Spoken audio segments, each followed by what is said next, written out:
धडा 24वा धडा 24वा फुलांचे संमेलन एका सुंदर बागेत सकाळीच फुलांचे संमेलन भरले होते।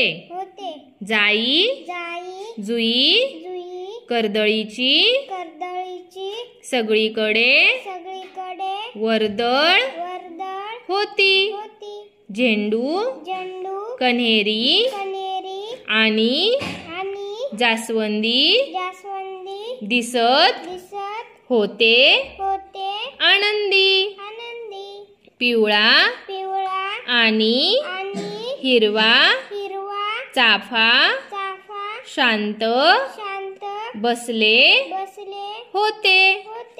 पांढरा मोगरा स्वच्छ सदरा घालून इकडून तिकडे फिरत होता। सगळ्यांच्या स्वागतासाठी तळ्यातले कमळ डोलत होते।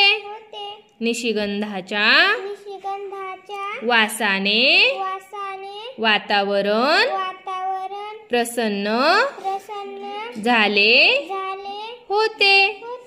सगळ्या बागेत फुलांच्या सुगंधाने फुलपाखरांना आमंत्रित केले होते।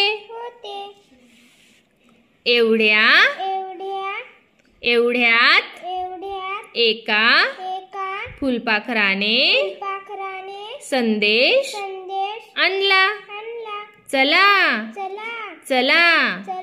फुलांचा राजा आला। चला स्वागताला सगळी फुले सावध झाली। आपापल्या जागेवर ताठ उभी राहिली। मग गुलाबाच्या लाल टपोऱ्या सुंदर फुलाचे ऐटीत आगमन झाले। बागेतल्या उंच कट्ट्यावर गुलाबराजे बसले।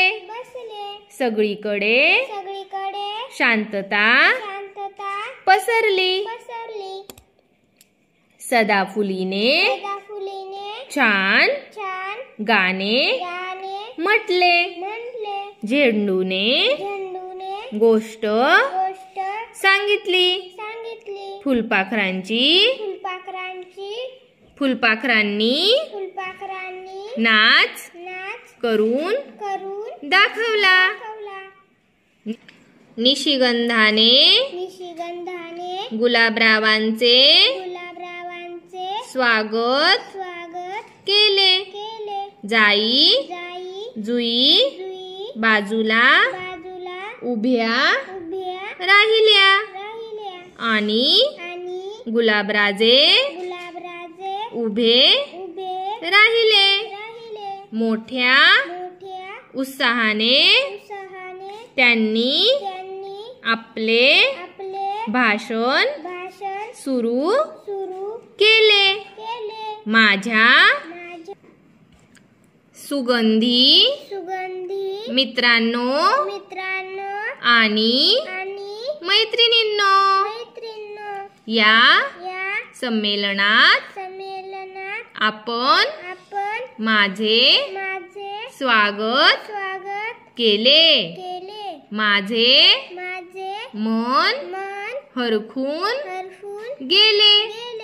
मी आज खूप आनंदी आहे।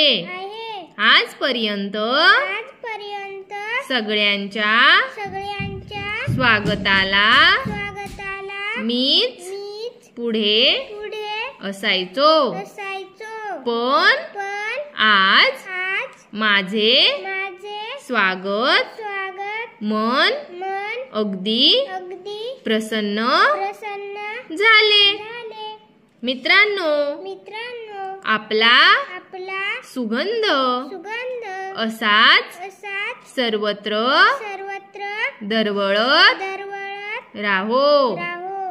प्रत्येकाच्या जीवनात आनंद फुलावा असे मला मनापासून वाटते. धन्यवाद. सगळ्या फुलांनी पाकळ्या हलवल्या. जणू काही त्यांनी टाळ्याच वाजवल्या आणि तिथेच फुलांच्या संमेलनाची सांगता झाली.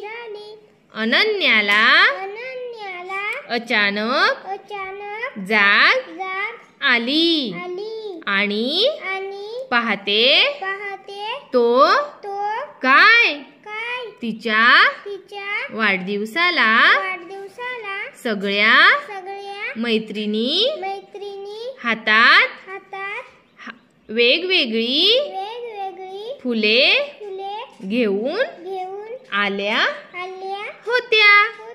या धड्याचे लेखक आहेत